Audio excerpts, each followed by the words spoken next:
morning. Today we are continuing on a subject of feminism. And I think what is very important, it is to understand first what is feminism.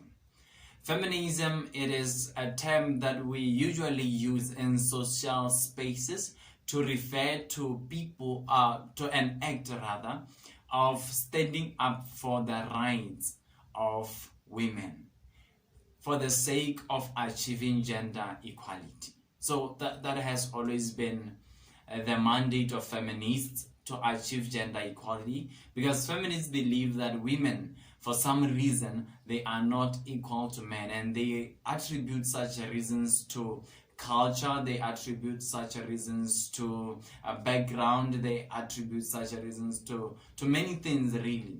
And that's where the discussion of feminism starts, to say men and women should be treated equally. And right now the imbalance, it is between male and females, but it is skewed towards females, where they are the ones who are a bit treated unfairly or unequally. Let me not say unfairly, but unequally, which brings about unfairness.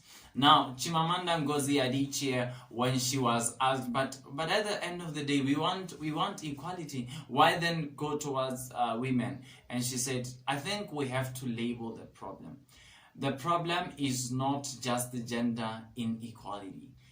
The problem right now is that women are oppressed and they are not treated equally to men. It is women who are going through that problem. And then we cannot pretend that it is men, or we cannot pretend that the problem does not exist. Therefore, we say feminism, because we are looking into feminine people, which are women. I had interviews with different people and in different spaces to talk about this.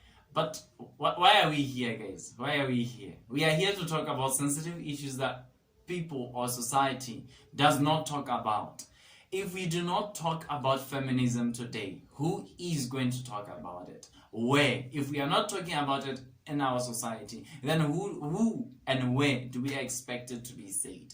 Because I think we have to understand, American setting is different from our African setting, but values and norms can always be the same on paper. But when it comes to their implementation, of course, even in speech, but when it comes to their implementation, something else, because we are dealing with an African space that its literacy levels are way too different. Our society is entirely different. And therefore, we cannot pretend as if everything is okay. No, it's not. Feminism says what policies are against women. There's no political policy that is against women. It says, come to parliament, argue your stance, take over. I mean, we had people like Margaret Nasher, we had people like Dr. Unity Dar, Dr. Margaret Nasher, Dr. Unity Dar, we had people like, we have both Alita Munakota, we have people like Dorcas Makato, and they are doing so well. They are doing so well, right? Or they were doing so well in politics, in leadership, and they fought to get there. They fought to get there, right? Even in our political spaces, in our leadership spaces, as we speak, the CEO wa Orange Botswana is a woman, right? And there is nothing wrong in it. Of course, the field is dominated by men, but I don't think it should be about bringing men down or making them lose their value or not appear valuable so that we can raise women up. That's not it. That's not what feminism is about. Look at the Chancellor of Germany. Is it Germany? I think, yeah. She's a woman. She's a woman. The British Queen is a woman. And there's nothing wrong in being led by a woman. And I think we have to come to terms with this thing, that men should understand. And I don't think they have a problem, really, when they are led by someone who is competent. I think the problem comes when we bring about incompetence just because someone is a woman. That's not feminism. And that will never be feminism. That is oppression. So I personally think feminism is a good thing, though. Yes, it's a good thing if it's done properly, if it's done right, if it's not about justifying things that are wrong because you want to justify them in the name of feminism. Feminism has no immorality in it, and we cannot bring about morality to immorality to support morality. It has never worked. It cannot work that way. You understand? So I personally believe feminism is a good thing, and in fact I believe we should all be feminists, right? Now this is the other thing. I think feminists, or people who stand up for feminism, to some extent they forget some things, right? I saw a job advert. I have to make sure to include this one. I saw a job advert, ne? And I read the advert. Then go classy, women and youth are encouraged to apply, and that thing disturbed me. It really disturbed me, because I'm there thinking, then what criteria are you using to elect people, to select people for the job? If you are encouraging these particular two groups to apply, then what are you communicating? And to me, it communicated two things. It's either you are using gender as a way of getting people into the post, or age, or you are technically saying women are weak enough to not realize that this is an opportunity to take. And I think some of the things that we keep on doing, they make women appear weak, of which they are not. I mean, women are smart. Women are people who think. They are logical. You understand? As much as they are emotional beings, they are also logical. They can say, this is an opportunity that I want to take. Okay? And I don't think we should now make them look or appear stupid. No. And I think some of the empowerments that we have been making, they are unfair, and they take out a group of people from society. The youth and women. So you want to understand, where is the 36-year-old featured in that equation? A 36-year-old young man who is not a youth and who is not a woman, right? And there are programs, and a lot of them, they are even there in government, where it's for women, a whole department for women, another whole department for youth. And you wonder, where is a 40-year-old featured in all these, right? Or a 40-year-old is not a citizen of, or they now have to go and compete with the woman and with the youth, who's already privileged by these two departments, and they are going to compete at another space that is limited and confining for other people. I don't think that's feminism at all. And I don't think that's equality at all. I think we are now oppressing another faction or another half of people at the expense of encouraging another. And in the long run, like I said, it's going to affect our society, because there is going to be a social imbalance in our society. I just need but I just need a young man of 50 years, right? Because there has been an imbalance. Because your age mates who you were in school with, they do not match what you carry as a woman. So, and I don't think a lot of people do not want to be feminists. And in fact, I think a lot of people are feminists, but they are not saying it because of how feminism is being done, or how feminism is being implemented. What we have been seeing, Baraj, it's not feminism.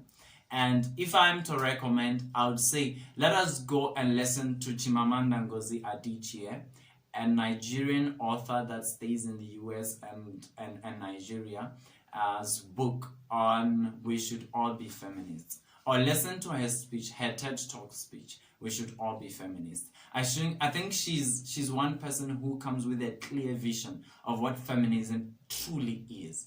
And there's a woman, she was South African, oh my God. Winnie Madikizela Mandela. I think that woman is an example of what feminism truly is, right? And there are people, I think Bogolo Kenewendo also is an example of what feminism can be or is. But there's a point where I did not agree much with Bogolo Kenewendo. in her TED talk in Cape Town, and she was talking of the woman era, the woman age. I said, I don't think we should have a woman era and a man era. This thing is dividing society. Let's have one solid society, a people's era, right? Where we are bringing women on board, and when we are bringing men on board. The aim is not to bring or dismiss another half. The aim is to have both of them participating in the economy, participating in social issues, participating everywhere, fairly and equally. And there are small things happen, you would see they are gender specific, but as gender specific. For example, one person here because of gender. What is this, right? And it happens more and more, even in class, this treatment is given to someone because it's female, not because it's a student. Because if it was about being a student, it could be given to both. And it happens even in corporate spaces. I've been to offices and this particular attention, it is given to someone because it's female. And I think this now drives to immorality, a special treatment to someone because it's a female. Most of them because it's female, it gets worse, and it goes to an extent that which we would not celebrate. You understand? So I think we should keep professional, keep equality, and get away with immorality. Now that is feminism. True feminism is about equality. It's about bringing on board people by they have been oppressed either by a culture or what. And this nonsense of culture, I think we should understand something. Culture can change. It's diverse. It changes with time. When it's no longer working for a group of people, they change the culture and they bring into context culture. You understand? So, and for our society, especially Botswana, I don't think it is more about culture. I think it's about emotions. It's about how we feel, honestly. And I think we should all be feminists, though. We should all promote feminism, proper feminism. We should all promote fairness, equality, to say, Nyame, this woman deserves this, and this woman deserves this. Then there's the last part that I want to touch on, the issue of religion, the issue of Christianity. But because of Christianity. But so, Prophetess Anna who dedicated Jesus Christ was a woman. Naomi was a woman. Israel was saved by a woman called Esther during a particular time when no man could. And of course Mordecai was her uncle and cousin. But she did the job, right? And when you look throughout scripture, Sarah's view has brought about the world we have today. Sarah, the wife of Abraham, right? And I think we have to come to terms, to say, God does not dismiss women, no. And we usually take it into the context of Corinth. But guys, Corinth, the letters that were written to Corinthians, we have to understand what Corinth was. Corinth was a city. And in that city, there was a lot of sexual immorality. And that is why Paul said a woman should not say or do anything in church. They will ask their husbands at home, right?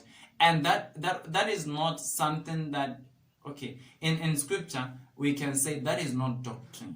Because it happened once. So doctrine is something that happens more than once. And it was never established, because for a doctrine to be established in scripture, it has to happen 3 times. So it was just once. Anna was a prophetess. And in fact, we have seen women who were caring for Jesus. The Bible shows who were caring for Paul, who were supporting Paul's ministry. There are women who were doing a very good job in ministry and contributing to ministry of Paul. And I think in that sense, we should not justify women oppression through scripture. It's not biblical. And it's not cultural. And I think it's a matter of opinion, like I said. And it's a matter of emotions, of what one feels and what does not feel. So yeah, that's my view on this issue, guys, of feminism. And I hope you like this video. Make sure to click that subscribe button. like and follow and share. Tell a friend to tell a friend. Thank you very much, guys. And this is Social Politics. This is Feminism. I love you so much. My name is Melo Asele, Mr. Cotton. And we are having a Facebook page and we have a YouTube channel. Make sure to be part of the family in both platforms. Facebook page, Melo Asele JR, and YouTube is Asele JR, Mr. Cotton, Asele Junior, Mr. Cotton. Thank you very much for being with me. I love you guys. I love you so much. And make sure to comment so that I also will know your opinion when it comes to this issue of feminism, gender equality, as well as the approach that has been used to solve this particular problem of gender inequality, precisely women not being equal to men in our society. Thank you so much. I love you guys. Bye.